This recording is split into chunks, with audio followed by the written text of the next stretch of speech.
Kita masih menyanyikan nyanyian yang baru kita pelajari, yang baru diterjemahkan ke dalam bahasa Karo. Ku ite pandu gunandu Tuhan, guna singena atendu, labo guna aku, ku ite pandu gunandu Tuhanku. Ini bahasa Karonya, duluan nanti kita nyanyikan. Kemudian bahasa Indonesianya dan bahasa Inggrisnya ada dalam buku lagu saya ini nomor 189. Ku diciptakan untukmu Tuhan. Saya kira di layar kita ada ya.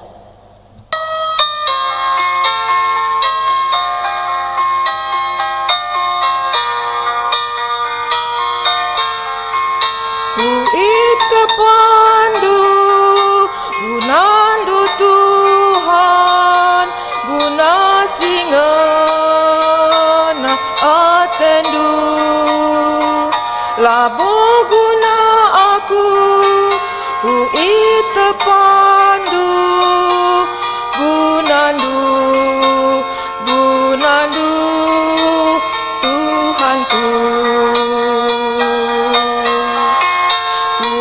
Diciptakan untukmu Tuhan, hidup di bumi senangkanmu,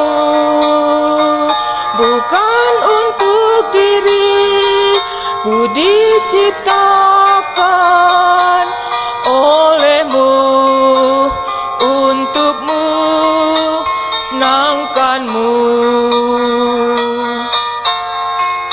It's for your pleasure that I'm created to live a life that pleases you. It's not for me, Lord, that I'm created. It's for you, it's for you, it's for you.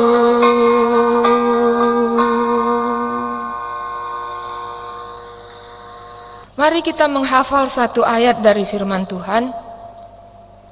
Saya ambil dari pasal 5, Galatia pasal 5, ayat ke-18. Ada di layar kita ya. Galatia 5 ayat 18, kita baca bersama-sama satu kali dari referensinya, 1-2 ya. Galatia 5 ayat 18. Akan tetapi, jikalau kamu memberi dirimu dipimpin oleh Roh, maka kamu tidak hidup di bawah hukum Taurat. Ya, kita renungkan dulu artinya ya. Akan tetapi, jikalau kamu memberi dirimu dipimpin oleh Roh, kita menyediakan diri kita, memberi diri kita untuk dipimpin oleh Roh. Jika demikian terjadi, maka kamu tidak hidup di bawah hukum Taurat. Lanai kam geluh iteruh undang-undang. Iya. Jadi caranya itulah memberi diri untuk dipimpin oleh Roh Kudus, sehingga kita tidak hidup di bawah hukum Taurat, tidak takluk kepada hukum Taurat lagi. Kita hafal sampai oleh Roh, 1-2 ya. Akan tetapi, jikalau kamu memberi dirimu dipimpin oleh Roh, ulangi. Akan tetapi, jikalau kamu memberi dirimu dipimpin oleh Roh, sekali lagi. Akan tetapi, jikalau kamu memberi dirimu dipimpin oleh Roh, kita lanjutkan, maka kamu tidak hidup di bawah hukum Taurat. Kita ulangi. Maka kamu tidak hidup di bawah hukum Taurat. Kita ulangi dari atas 2 ya. Akan tetapi, jikalau kamu memberi dirimu dipimpin oleh Roh, maka kamu tidak hidup di bawah hukum Taurat. Galatia 5 ayat 18. Kita nyanyikan sekali lagi pujian kita yang tadi. Karena bahasa karonya yang barusan diterjemahkan, bahasa karonya kita nyanyikan supaya kita sampai bisa mahir.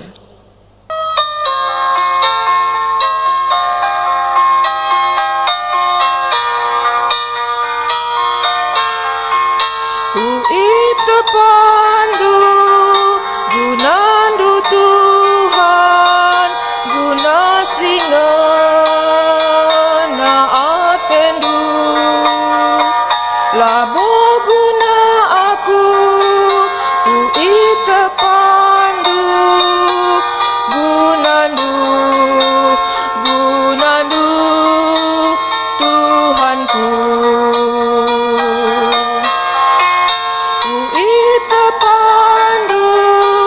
Gunandu Tuhan, guna singa na atendu, labo guna aku, ku ite pandu, gunandu, gunandu Tuhanku. Ya.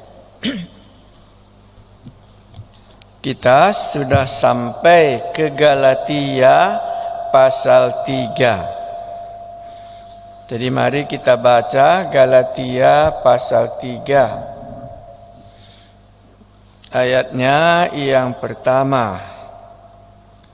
Kita coba, walaupun tidak luas sekali, tapi bisa kita selesaikan kitab Galatia ini satu pasal sekali kita sekolah. Jadi kita akan belajar sampai pasalnya yang ke-6.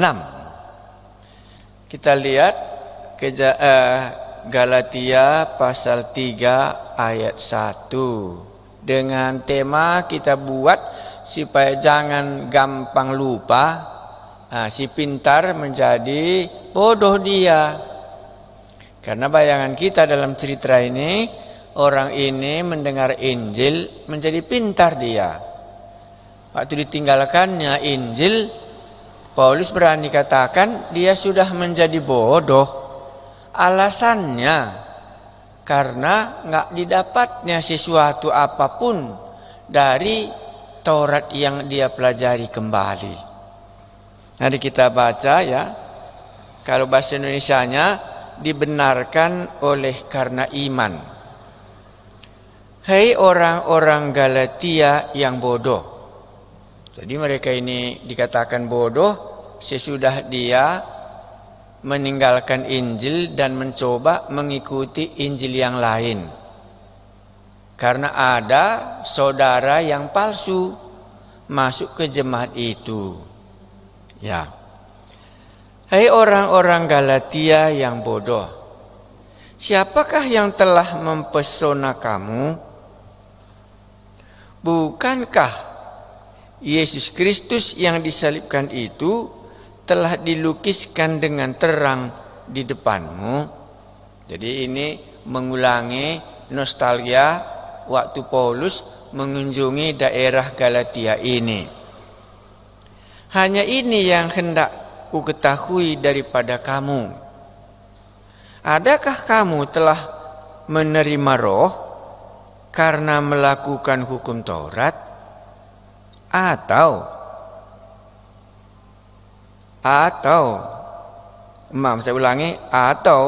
karena melakukan hukum Taurat, atau karena percaya kepada pemberitaan Injil?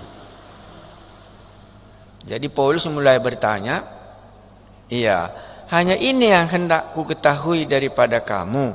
Adakah kamu telah menerima Roh karena melakukan hukum Taurat, atau karena percaya kepada pemberitaan Injil? Jadi ada dua, melakukan hukum Taurat dan percaya kepada pemberitaan Injil. Jadi mereka ini waktu mendengar Injil ya menerima Roh Kudus mereka. Jadi ditanya Paulus kembali, apakah kamu menerima Roh Kudus waktu kamu melakukan hukum Taurat kah? atau waktu kamu percaya kepada berita Injil? Ini yang pertanyaannya ya. Iya, kita lanjutkan ayat 3 dulu. Adakah kamu sebodoh itu? Kamu telah mulai dengan roh. Maukah kamu sekarang mengakhirinya di dalam daging? Jadi mereka telah menerima roh, telah menerima Injil, telah ada kebebasan. Sekarang mereka kembali kepada hukum Taurat. Masa kamu sebodoh itu? Alasannya karena waktu mereka melakukan hukum Taurat sebelum datang Injil, mereka tidak mendapatkan Roh Kudus. Mereka itu hidup di bawah perbudakan hukum Taurat. Iya, itu pertanyaannya. Baru ayat 4. Sia-siakah semua yang telah kamu alami sebanyak itu? Masakan sia-sia? Jadi cara Paulus membujuk mereka mempertimbangkan apa yang sedang terjadi dalam hidup orang itu. Iya. Ya, mempertimbangkannya ya. Ya, supaya mereka ini bisa kembali berpikir yang mana yang mendatangkan keuntungan. Melakukan hukum Taurat kah atau karena percaya kepada Injil? Sekarang kita sementara, bisakah kita membedakannya? Waktu kita melaksanakan undang-undang Taurat, apa yang kita bisa dapat? Kedua, waktu kita percaya kepada Injil, apa yang kita bisa dapat? Inilah cara Paulus menolong jemaat Galatia ini yang sudah dipesona oleh saudara-saudara yang palsu tadi. Ya, jadi bisa juga sebenarnya sekaligus kita belajar bagaimana mengembalikan orang supaya dia kembali kepada jalan yang benar kalau sudah dipilihnya dari jalan yang salah. Kalau tadi dia sudah begitu melihat Injil itu, sekarang balik dia ke Taurat. Ya, karena ada bujukan saudara-saudara yang palsu itu supaya dia kembali. Bagaimana cara Paulus mengembalikannya? Dibawanya mereka ini berpikir. Iya, ayat 5. Jadi bagaimana sekarang? Apakah ia yang menganugerahkan roh kepadamu dengan berlimpah-limpah dan yang melakukan mujizat di antara kamu berbuat demikian karena kamu melakukan hukum Taurat atau karena kamu percaya kepada pemberitaan Injil?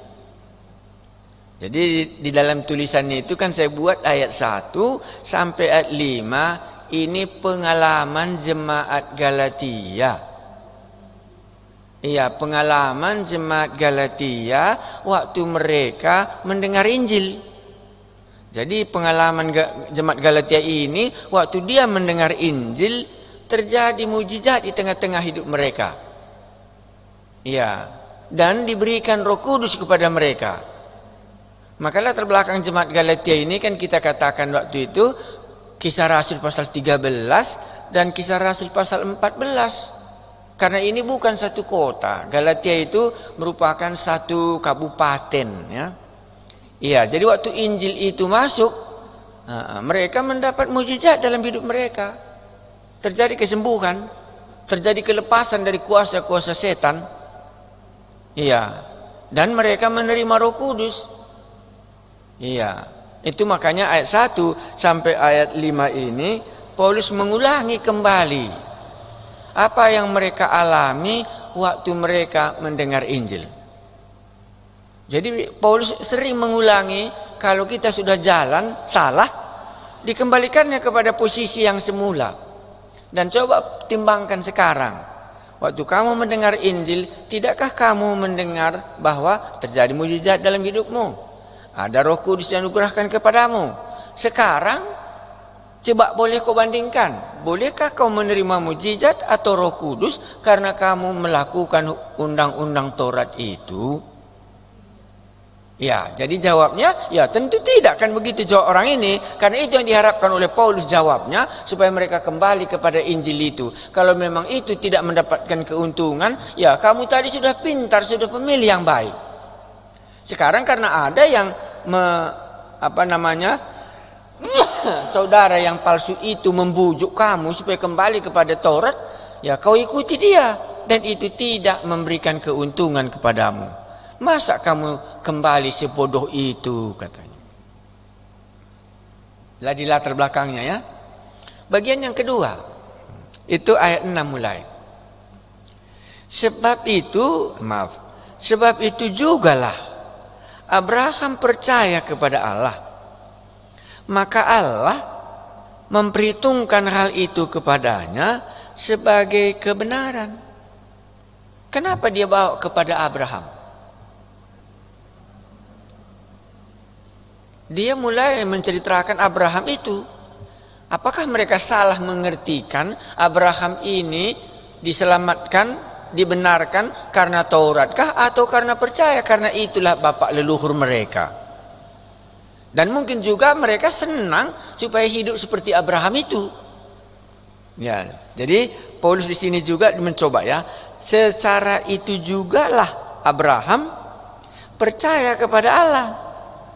Maka Allah memperhitungkan hal itu kepadanya sebagai kebenaran. Itu Kejadian pasal 15 ayat 6. Waktu Allah membawa Abraham, lihatlah bintang-bintang, demikianlah nanti keturunanmu. Dan dikatakan Abraham percaya kepada apa yang Allah katakan. Maka Allah memperhitungkan itu menjadi kebenaran kepada Abraham. Jadi kalau Abraham pun dibenarkan karena percayanya, bukan karena melakukan undang-undang Taurat. Ya. Baru disambungnya. Ini dia menjelaskan Abraham untuk menarik mereka kembali. Jadi ini meluruskan yang sudah salah. Ya, secara itu jugalah Abraham percaya kepada Allah. Maka Allah memperhitungkan hal itu kepadanya sebagai kebenaran.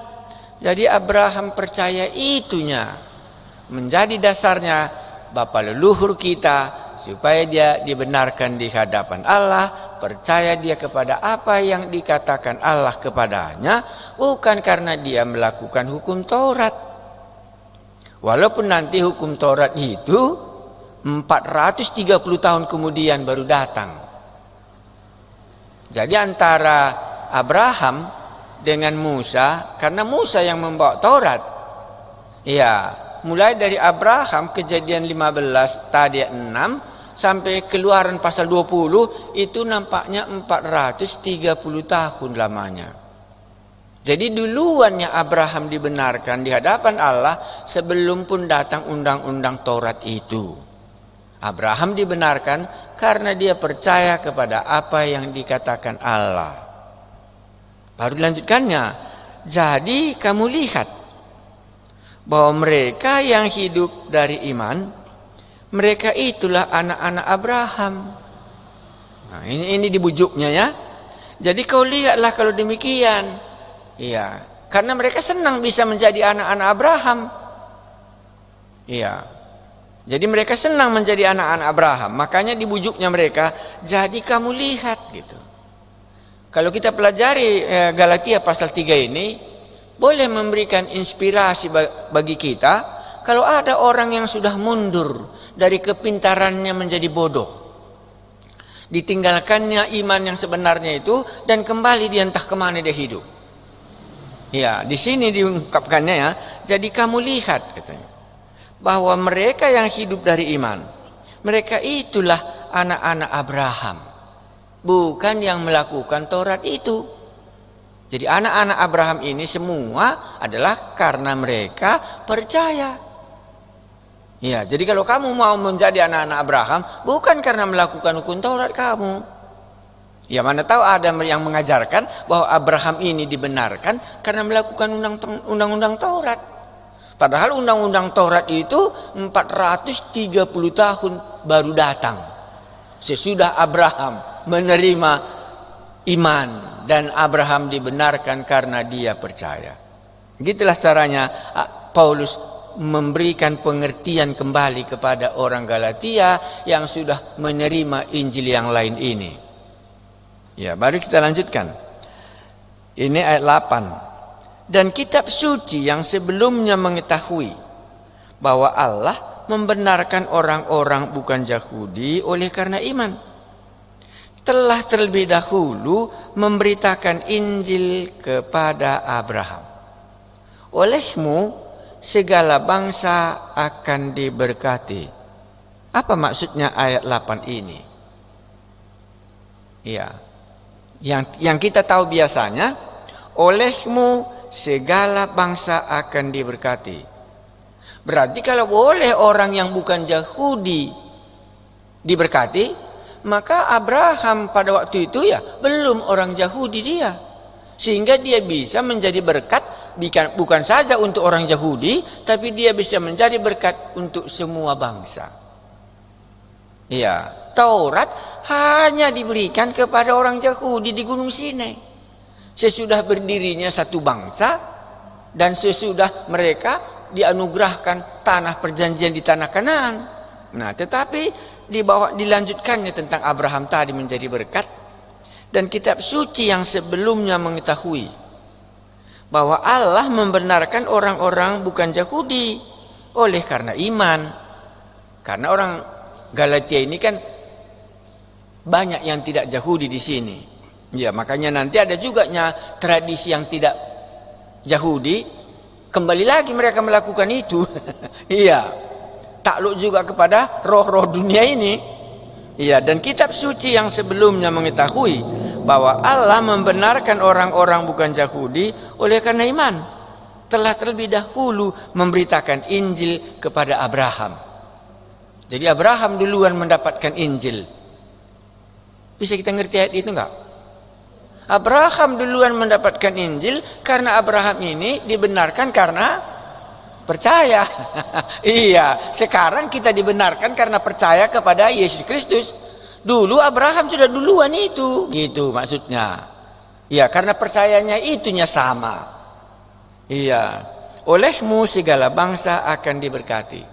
Jadi karena Abraham ini percaya kepada Allah, bahwa apa yang dikatakan Allah itu akan menjadi bagiannya. Sekarang Injil sudah diberitakan kepada kamu dan kamu percaya kepada Injil itu. Sekarang samalah kamu dengan Abraham. Dulu Abraham belum Kristus datang, tapi dia sudah mempercayai, dan percayanya itulah diperhitungkan menjadi kebenarannya, sama dengan sekarang. Kita mendengar Injil dan percaya waktu Yesus diberitakan kepada kita. Makanya Abraham bisa menjadi berkat untuk semua bangsa, yang Yahudi dan yang bukan Yahudi pun, karena semua dasarnya sama, itulah percaya, bukan Taurat. Karena Taurat datangnya nanti 430 tahun kemudian. Jadi kalau kita melihat Abraham dibenarkan karena percaya, ya dia itu dibenarkan karena Injil yang sudah diberitakan kepada Abraham sebelumnya. Iya. Itu maksudnya dalam ayat 8 ini. Jadi mereka yang hidup dari iman, mereka lah yang diberkati bersama-sama dengan Abraham yang beriman itu. Anda bisa bayangkan betapa bodohnya orang ini, dan Paulus mengangkat kembali selangkah demi selangkah di bawahnya Abraham. Jadi katanya, mereka yang hidup dari iman, mereka lah yang diberkati. Iya, bersama-sama dengan Abraham yang beriman itu. Jadi kalau kamu beriman seperti Abraham, ya maka kamu akan diberkati. Nah, sekarang masuk di ayat 10. Iya, ini apa yang dikatakan kitab suci. Jadi kalau tadi apa pengalaman orang Yahudi? Yang pertama ya, ayat 1 sampai ayat 5. Apakah kamu menerima roh, menerima mujizat-mujizat karena kamu melaksanakan Taurat? Jawabnya tidak. Iya. Baru bagaimana rupanya Abraham bapa leluhur kita? Ya bapa leluhur kita juga sama Dia juga sudah diberkati karena dia percaya kepada Allah. Nah, sekarang dia masuk ayat 10, itu bagian yang ketiga. Itu kitab suci jawabnya. Bagaimana rupanya menurut kitab suci? Kan gitu. Tadi bagaimana di dalam pengalaman Abraham? Bagaimana pengalamanmu dan bagaimana pengalaman Abraham? Sekarang apa yang dikatakan di dalam kitab suci?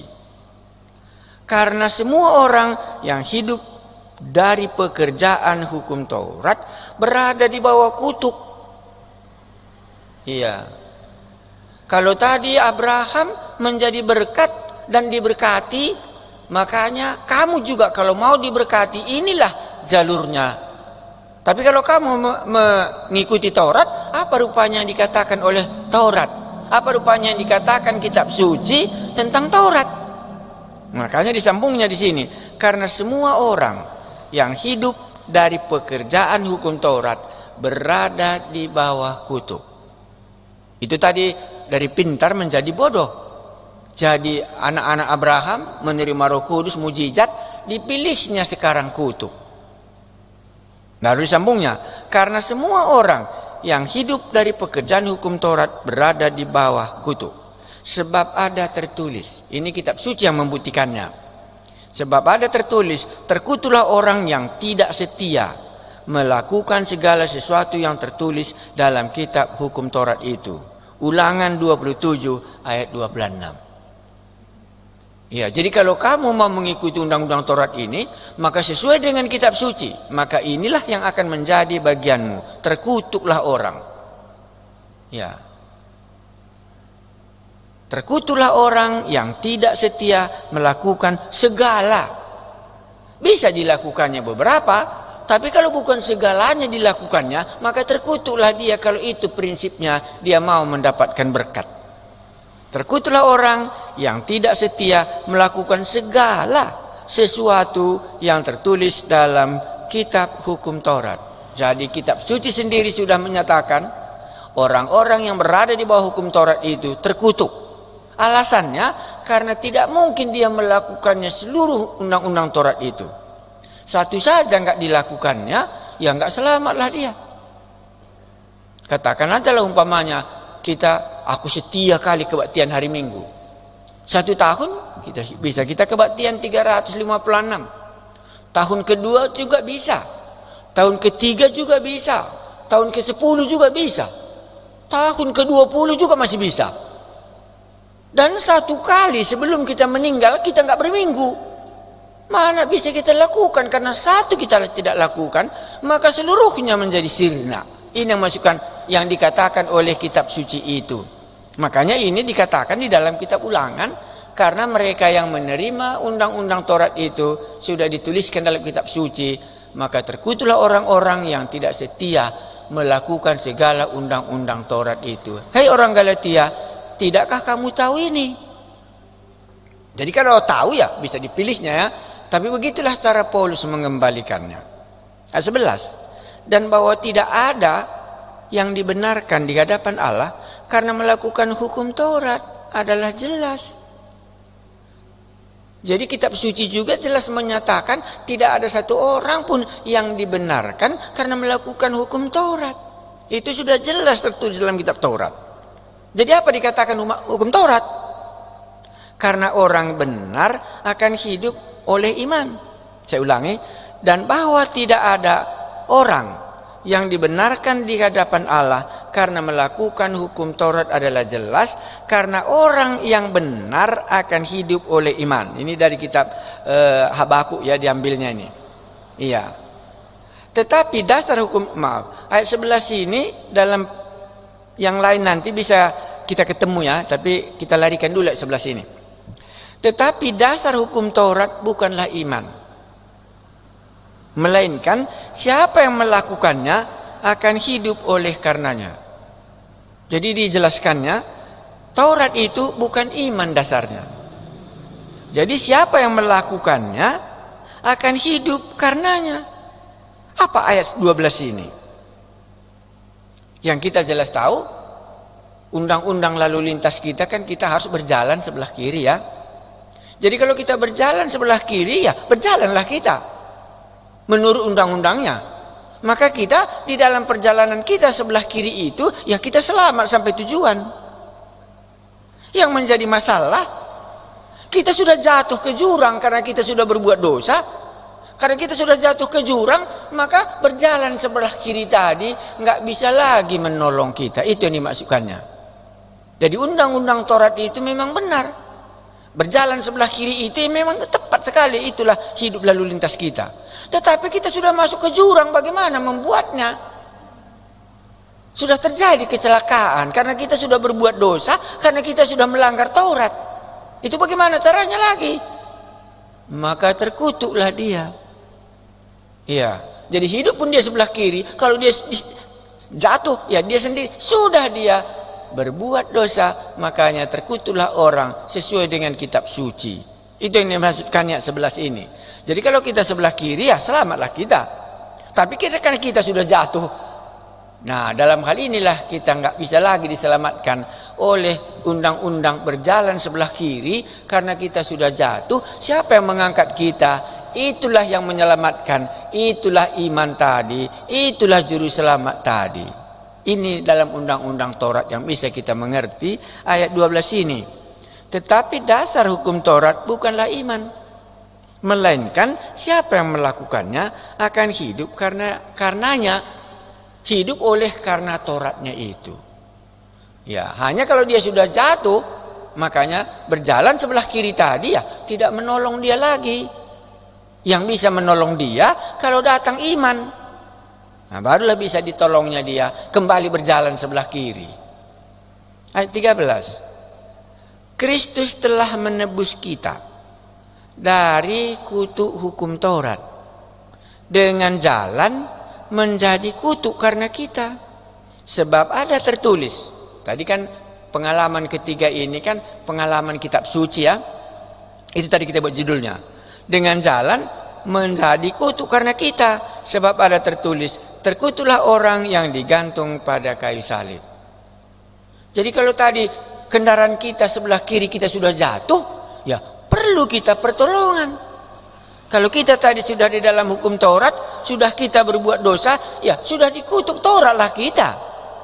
Jadi kalau kita sudah dikutuk Taurat, ya perlulah kita diselamatkan seperti yang kita ceritakan tadi.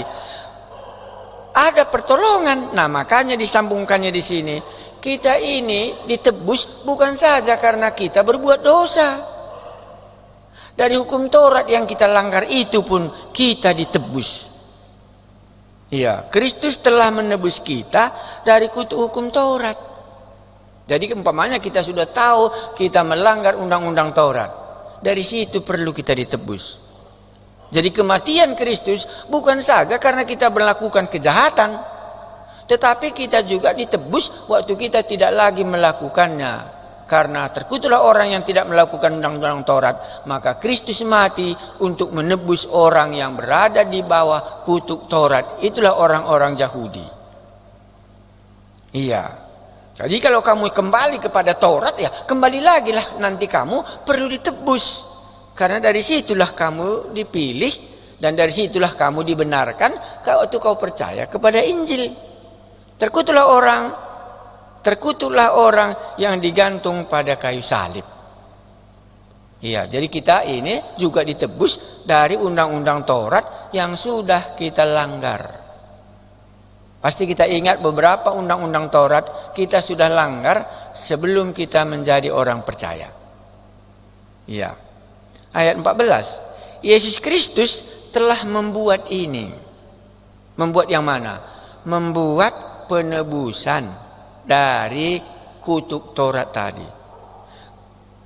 Yesus Kristus telah membuat ini supaya di dalam Dia, di dalam Kristus, berkat Abraham sampai kepada bangsa-bangsa lain.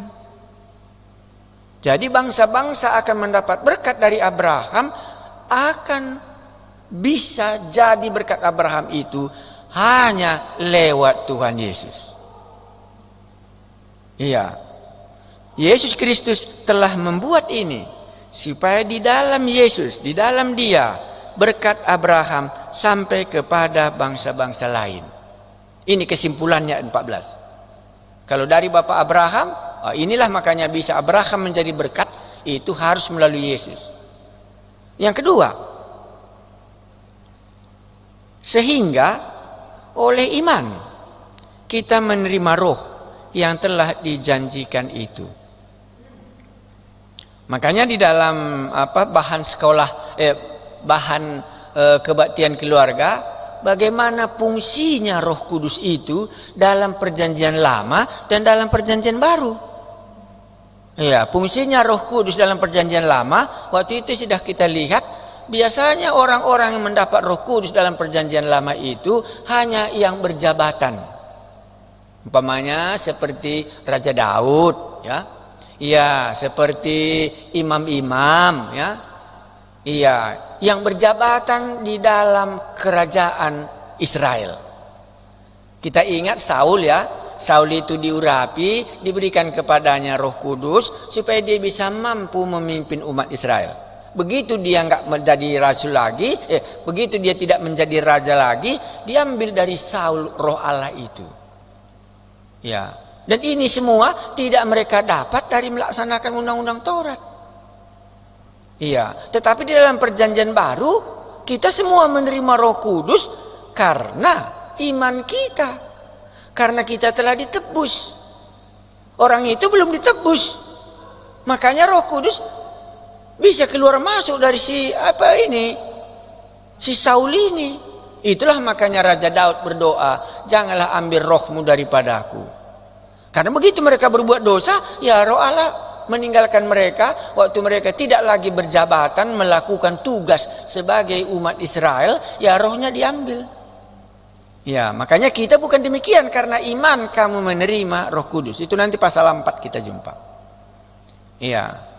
Jadi bagaimana Paulus mengembalikan orang ini, menjelaskannya. Ya, Bapak Abraham kita itu pun tidak bisa menjadi berkat kalau bukan melalui dia.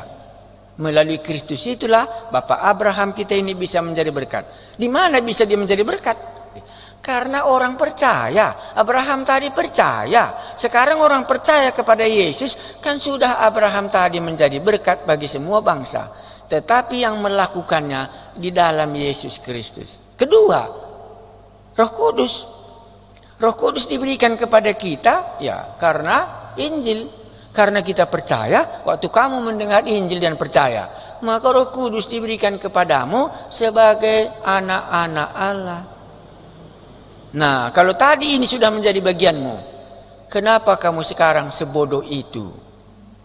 Kau telah memulainya dengan roh. Kenapa kau akhiri dengan daging? Daging di situ maksudnya adalah tabiat dosa yang mereka bawa sebelum mereka bertobat. Jadi mereka akan jatuh lagi kepada tabiat itu. Iya. Kenapa kamu begitu?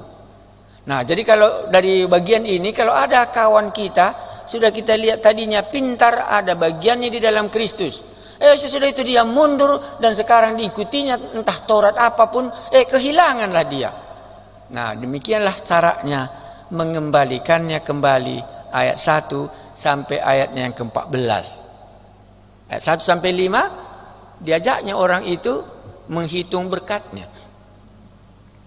Nah, jadi kalau kita sudah mundur dari iman kita, bisa kita lihat, waktu aku beriman bagus hidupku. Baru aku lihat di dalam kitab, tadi masuk kitab Abraham, ya, bagaimana Abraham itu bisa menjadi berkat? Karena iman. Bagaimana kata kitab suci hubungan dengan Taurat?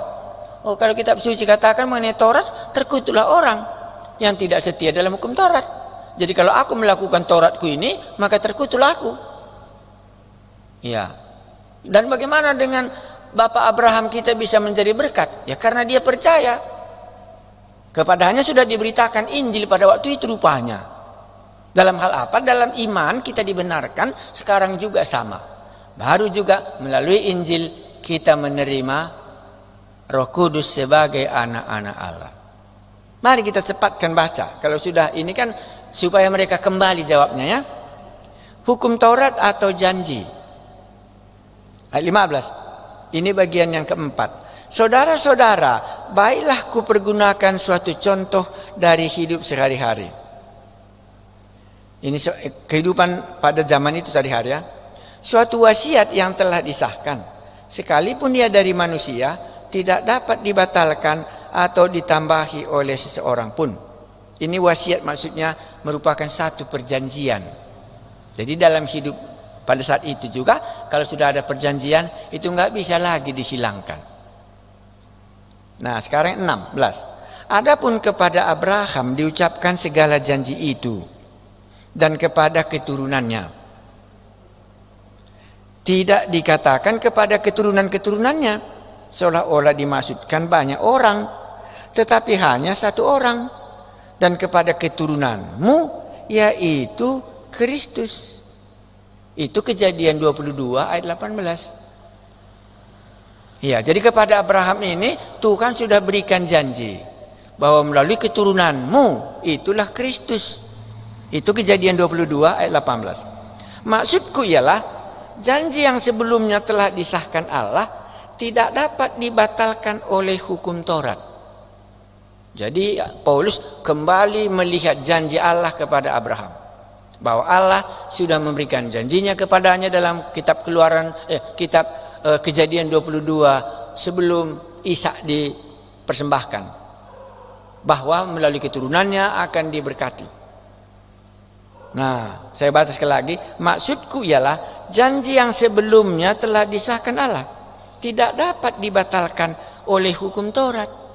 Karena mereka berpikir hukum Taurat datang, ini yang terbaru. Janji kepada Abraham itu ya sudah batal. Nah, itu yang masukannya. Janji kepada Abraham itu bahwa karena beriman dia dibenarkan, sudah hilang. Sekarang datang undang Taurat, kita ikut Taurat. Itu yang dimasukkan di sini. Iya. Nah, maksudku ialah janji yang sebelumnya telah disahkan Allah tidak dapat dibatalkan oleh hukum Taurat yang baru terbit 430 tahun kemudian, sehingga janji itu hilang kekuatannya. Jadi antara janji Allah kepada Abraham mulai dari Kejadian 15 ayat 6 tadi dan Kejadian 22 ayat 18 itu 430 tahun sampai Musa di Gunung Sinai menerima Taurat itu. Padahal sudah Allah memberikan janji pada waktu itu orang diselamatkan oleh karena percaya. Baru datang Taurat 430 tahun sesudah janji itu nggak mungkin lagi dibatalkan. Nah, barulah kalau begitu apa gunanya Taurat? Kan begitu, ngapa kalau janji itunya menyelamatkan kita? Kenapa hukum Taurat ini dikasih lagi di tengah-tengah bangsa umat Israel gitu? Itulah logikanya di sini. Ayat 18. Sebab jikalau apa yang ditentukan Allah berasal dari hukum Taurat, ia tidak berasal dari janji. Jadi keselamatan itu berasal dari janji Allah, bukan dari Taurat. Iya, sebab jikalau apa yang ditentukan Allah berasal dari hukum Taurat, ia tidak berasal dari janji. Tetapi justru oleh janji Allah telah menganugerahkan kasih karunia-Nya kepada Abraham. Jadi Abraham ini telah mendapat kasih karunia-Nya, makanya Allah memberikan janji sama dia. Bukan karena Abraham melaksanakan Taurat. Jadi Abraham sudah menjadi janji, kamu akan menjadi berkat bagi bangsa-bangsa. Bagaimana bisa dia menjadi berkat? Ini janji Allah kepada Abraham. Bagaimana dengan Taurat? Taurat datang itu sudah 430 tahun janji yang diberikan kepada Abraham ini. Makanya apakah ini kita dibenarkan karena janji Allah kah atau karena Taurat? Bisakah itu dihilangkan? Nah, dijawabnya 19. Kalau demikian, apakah maksudnya hukum Taurat? Kan begitu dia ceritanya ya. Jadi kalau hukum Taurat itu 430 tahun, jadi kalau begitu apa fungsinya hukum Taurat ini dibuat? Kalau memang janji yang kepada Abraham itunya nanti yang akan bisa menyelamatkan kita, itulah Kristus Yesus, ngapain dibuat Taurat? Nah, gereja kita sekarang pun harus kita tahu kenapa dikasih Tuhan Taurat kalau memang itu bukan menyelamatkan. Harus kita tahu kali itu. Nah, makanya mari kita baca. Karena demikian, apakah maksudnya hukum Taurat? Ia ditambahkan, ini maksudnya, ia ditambahkan oleh karena pelanggaran-pelanggaran. Ditambahkan undang-undang jalan sebelah kiri maksudnya ya. Sampai datang keturunan tadi Kristus ya. Sampai datang keturunan yang dimaksudkan oleh janji itu. Dan ia disampaikan dengan perantara malaikat-malaikat ke dalam tangan seorang pengantara. Itulah kepada Musa ya. Ya, kalau Anda mau lihat itu, itulah Kisah Rasul 7 ayat 53 dan Roma 5 ayat 20. Ayat 20 sekali lagi, sambung lagi ya. Seorang pengantara bukan hanya mewakili satu orang saja, sedangkan Allah adalah satu. Kalau demikian, bertentangankah hukum Taurat dengan janji? Kan ke sana arahnya ya. Iya. Kalau demikian, bertentangankah hukum Taurat dengan janji-janji Allah? Ya, sekali-sekali tidak. Sebab andai kata hukum Taurat diberikan sebagai sesuatu yang dapat menghidupkan, ini hebatnya, hukum Taurat itu seandainya dapat menghidupkan. Seperti tadi, hukum lalu lintas kalau kita sebelah kiri bisa menolong kita kalaupun kita sudah terjadi kecelakaan, itu ada gunanya. Tapi kita berjalan sebelah kiri dan kita terjadi kecelakaan. Apakah itu bisa menghidupkan undang-undang jalan sebelah kiri itu? Itu yang dikatakan di sini. Kalau demikian, bertentangankah hukum Taurat dengan janji-janji Allah? Sekali-kali tidak. Sebab andai kata hukum Taurat diberikan sebagai sesuatu yang dapat menghidupkan, maka memang kebenaran berasal dari hukum Taurat. Tetapi kitab suci telah mengurung segala sesuatu di bawah kuasa dosa. Sudah jatuh. Jadi jalan kiri tadi tidak bisa menolong lagi karena kita semua sudah di bawah kuasa dosa. Taurat nggak bisa menolong. Tetapi kitab suci telah mengurung segala sesuatu di bawah kuasa dosa, supaya oleh karena iman dalam Yesus Kristus janji itu diberikan kepada mereka yang percaya. Jadi nggak bertentangan Taurat dengan janji. Hanya Taurat ini tidak bisa menghidupkan orang yang sudah berbuat dosa, yang sudah melanggar, sudah terjadi pelanggaran di tengah jalan. Nggak bisa Taurat ini dibawa untuk menyelamatkan dia. Yang bisa menyelamatkan dia itulah Kristus tadi yang bisa menghidupkan. Ini undang-undang kita nggak mungkin. Undang-undang jalan sebelah kiri, padahal dia sudah tabrak di situ. Nggak bisa lagi undang-undang itu menolong dia. Ayat 23. Sebelum iman itu datang, kita berada di bawah pengawalan hukum Taurat, dan dikurung sampai iman itu telah dinyatakan.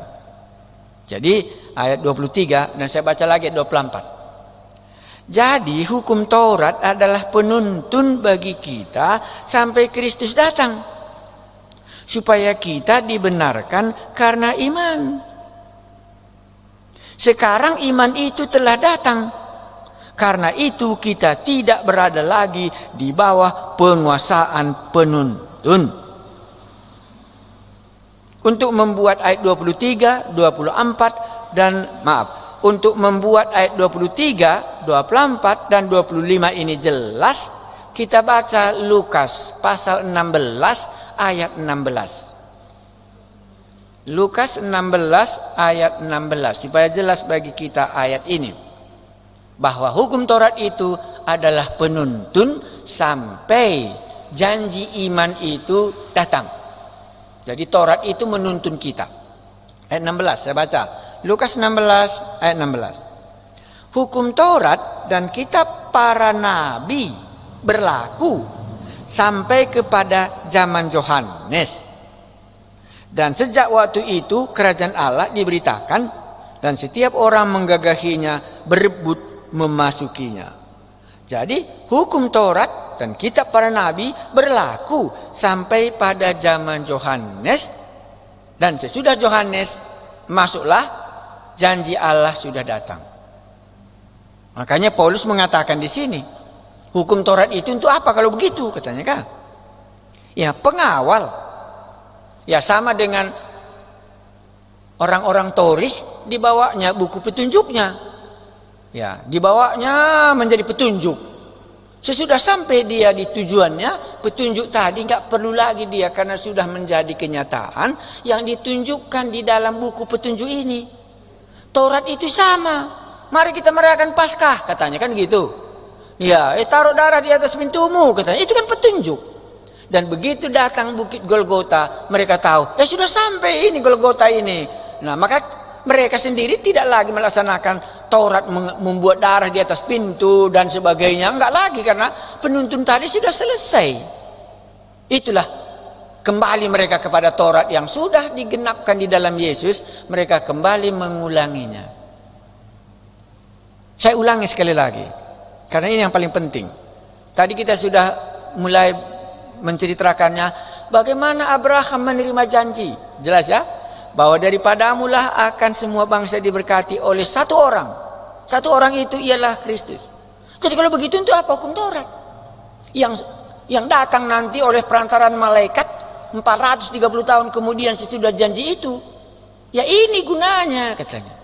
Yaitu menuntun.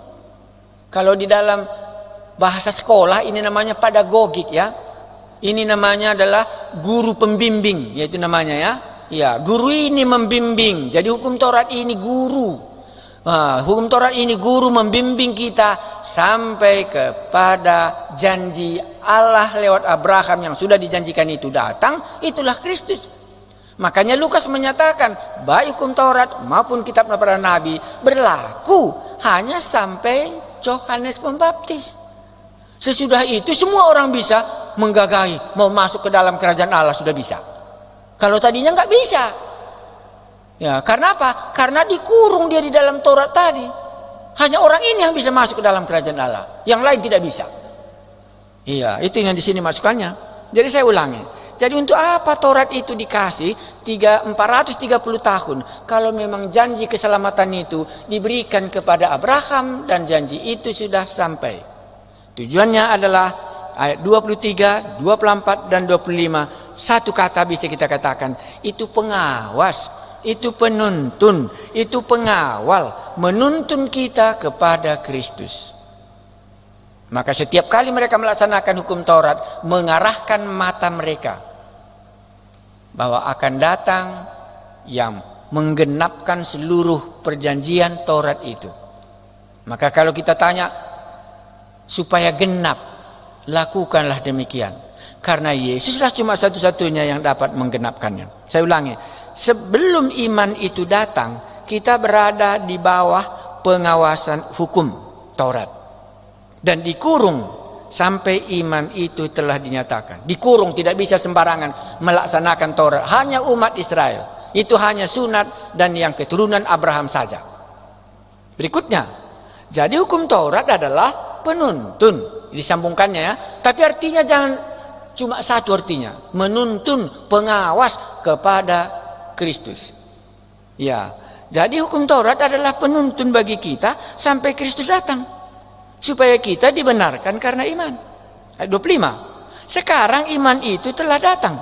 Karena itu kita tidak berada lagi di bawah pengawasan penuntun itu. Tadi dia pintar, sekarang dia sudah jadi bodoh karena diambilnya kembali. Ayat 26. Sebab kamu semua adalah anak-anak Allah karena iman di dalam Kristus Yesus. Hukum Taurat hanya untuk orang Israel. Tetapi di dalam iman kamu semua, yang Yahudi dan yang bukan Yahudi. Itulah sebabnya Abraham menjadi orang percaya, dibenarkan, dan melalui dia menjadi dapat berkat sebelum dia menjadi orang Yahudi, sebelum dia disunat.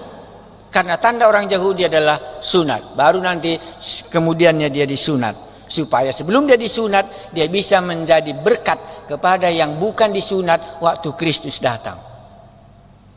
Saya ulangi, sebab kamu semua adalah anak-anak Allah karena iman di dalam Kristus Yesus. Karena kamu semua sudah dibaptis dalam Kristus, telah mengenakan Kristus. Jadi bukan lagi Taurat kamu, bukan lagi orang Yahudi, bukan lagi sunat. Kenapa? Karena sudah datang yang dijanjikan di dalam hukum Taurat itu. Nah, dalam hal ini tidak ada lagi Yahudi atau yang Yunani. Jadi Taurat itu memisah. Taurat itu memisah antara yang Yahudi dan yang bukan Yahudi. Dalam hal inilah tidak ada Yahudi atau orang Yunani. Tidak ada hamba atau yang merdeka. Taurat itu membuat tingkatan hidup.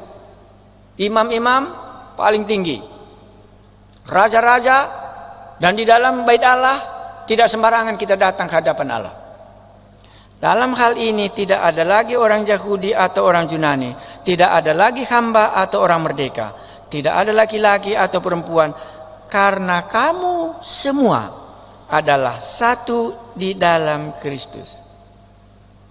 Taurat memisahkan, Taurat mendapatkan kutuk. Terakhir ditutupnya, ini kesimpulannya. Dan jikalau kamu adalah milik Kristus, bukan lagi bangsa.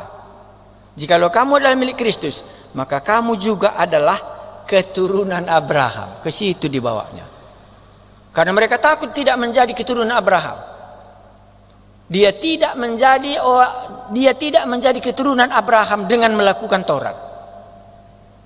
Tapi kamu menjadi anak Abraham karena Kristus. Karena Abraham percaya sebelum dia disunat.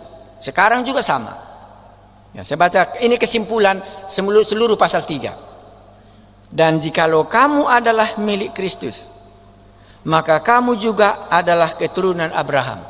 Baru disambungnya, dan berhak menerima janji Allah seperti Abraham berhak menerima janji-janji Allah.